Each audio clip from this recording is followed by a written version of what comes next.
Como algumas funções do Windows, a gente tem o menu iniciar, que é esse daqui, onde dispõe da inicialização de vários programas que estão instalados. A gente tem, obviamente, o gerenciador de arquivos, que mostra para nós, de uma forma mais prática e lúdica. É praticamente uma interface onde a gente consegue manipular os arquivos que estão armazenados no disco rígido. E o sistema operacional também permite a gente manusear outros programas, ou seja, ele cria para a gente um ambiente onde é possível a instalação de outros softwares que podem ser navegadores, por exemplo, dentre outros. E ele deixa mais fácil para a gente usar esses programas. Algumas outras facilidades que a gente pode ter, por exemplo,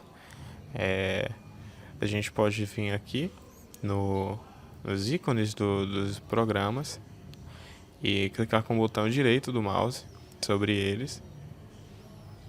Aí aqui vamos em propriedades. Para facilitar, né, vamos em abrir o local do arquivo. Isso facilita para a gente saber onde os programas estão instalados, né? E temos também aqui no Windows, uma das funções básicas é a lixeira.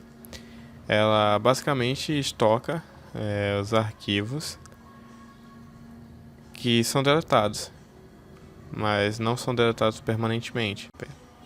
Por exemplo, eu vou aqui excluir esse Photoshop.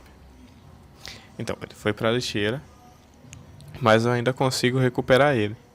Então, vou aqui na lixeira, vamos instalar, dou 2 cliques, vou em restaurar e restauro o arquivo para onde ele estava, na pasta em que ele estava originalmente. Se eu quiser excluir um arquivo definitivamente, eu posso segurar Shift e apertar Delete nele, que ele é excluído sem passar pela lixeira.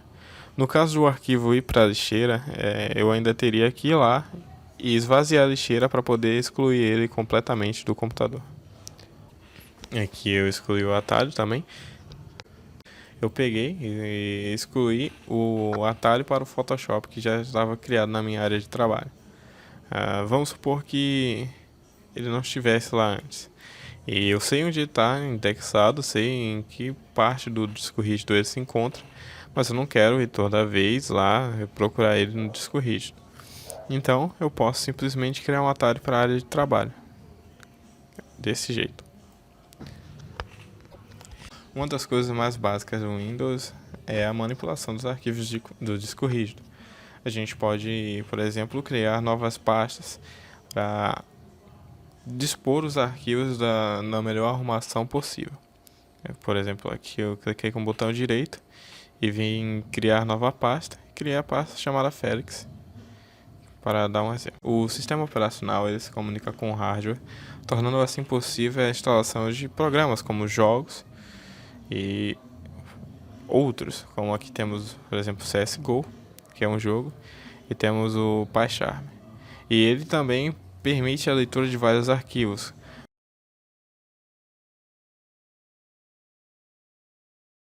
Como por exemplo, aqui a gente tem uma imagem PNG, que é um formato de imagem. E temos também esse PSD, que ele não consegue ler, mas bom, podemos trazer um programa para ler esse arquivo. PSD é o formato de arquivo do Photoshop, em que ele guarda todos os layers, ao invés de apenas a foto.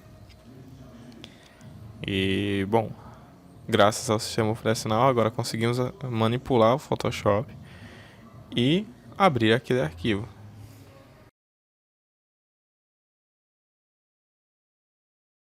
Aqui, após aberto o Photoshop, agora vamos abrir aquele arquivo PSD. Vamos em arquivo, abrir, e agora vamos procurar onde ele está indexado. No nosso caso, área de trabalho.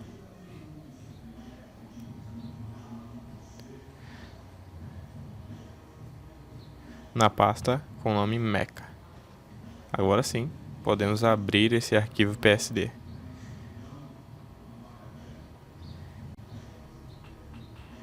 E após aberta, podemos editar essa imagem e temos a opção de mexer layer por layer do projeto. Layer nada mais é que a camada do projeto do Photoshop. O Windows também tem um sistema para deixar aplicativos rodando em segundo plano, como temos alguns ali, por exemplo, como a Steam, o Java e o sistema para gerenciamento da placa gráfica da Intel. Bom, e podemos gerenciar as tarefas, gerenciar o que está sendo executado. Basta vir com o botão direito na barra de tarefas, que é essa barra preta embaixo, e em gerenciador de tarefas. Aqui o Windows vai disponibilizar para a gente as tarefas que estão rodando no momento. Por exemplo, em aplicativos, temos o Camtasia Recorder, o gerenciador de tarefas e o Camtasia, que é o editor de vídeo da mesma empresa, do gravador de tela que está sendo usado para gravar esse vídeo. E temos vários aplicativos em segundo plano, como por exemplo a Steam, que a gente verificou um pouco mais atrás, que estava ali embaixo executando em segundo plano, e vários outros programas. Bom, para fazer isso, o sistema operacional ele precisa criar um modo para que o software se comunique com o hardware. Então, ele ajuda na comunicação do software com o hardware. Aqui, no gerenciador de tarefas, podemos verificar o uso de CPU, memória e disco rígido, no caso HD. Aqui temos CPU, que nada mais é que o processador. Temos a memória, no caso a memória RAM, e temos o disco, que seria o HD. Indo aqui na aba Desempenho, conseguimos ver os gráficos do uso desses componentes. A gente vê aqui quanto está sendo usado do processador, quantos gigahertz estão sendo usados do processador, como também a taxa de uso dele no gráfico, de 0 a 100%. Conseguimos ter informação sobre o processador aqui em cima também, é um Intel i5 de 2.3 GHz em cada núcleo.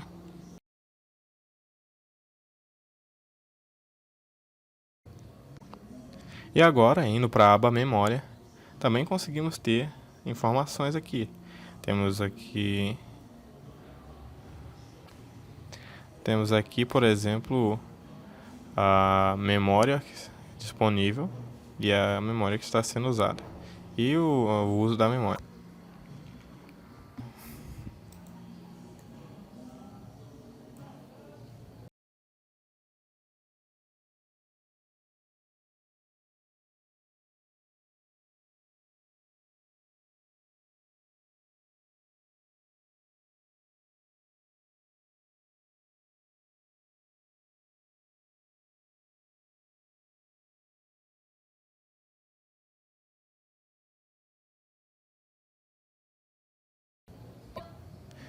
Mas vamos ver um pouco melhor as informações sobre o nosso sistema.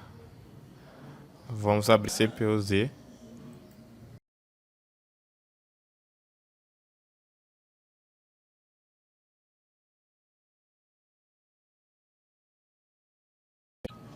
Com o CPU-Z, a gente vai conseguir verificar mais informações sobre o processador, a memória, a placa-mãe, etc. Bom, aqui a gente tem de início, aqui a gente tem cores, são 2 cores, 2 núcleos de processamento, e temos threads, são 4 threads. O que são threads? Suponha que estamos tratando de uma CPU com 2 núcleos. Em teoria, ela é capaz de executar 2 programas ao mesmo tempo.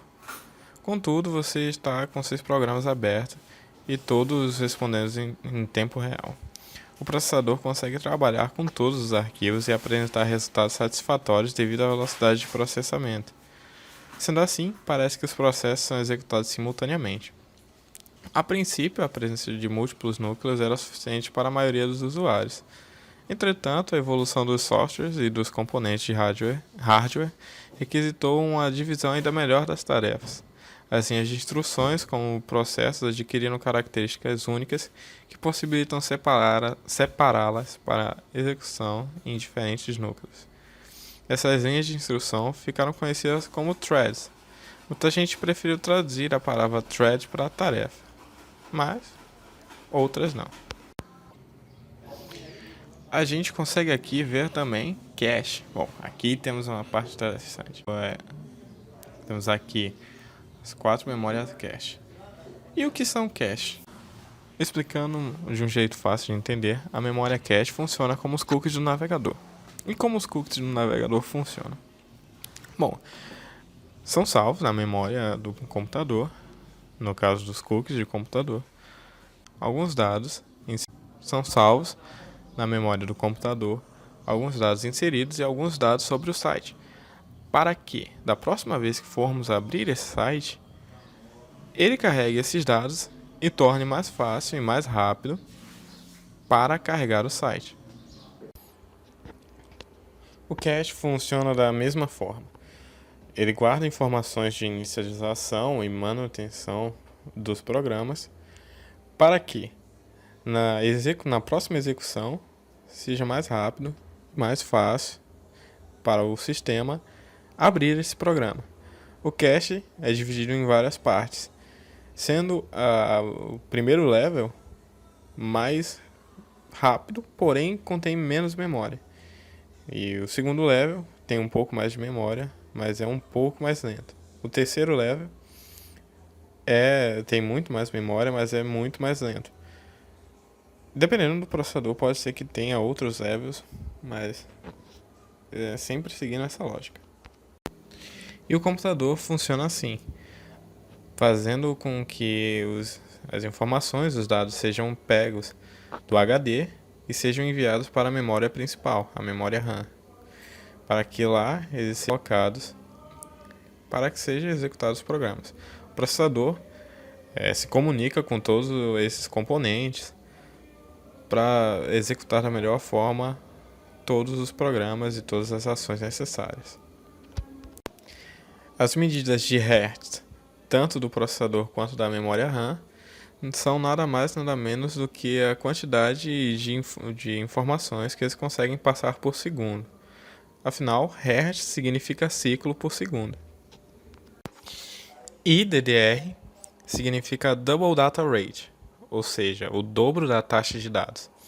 A primeira DDR significava que ela enviava o dobro de memória, o dobro de informação das memórias convencionais.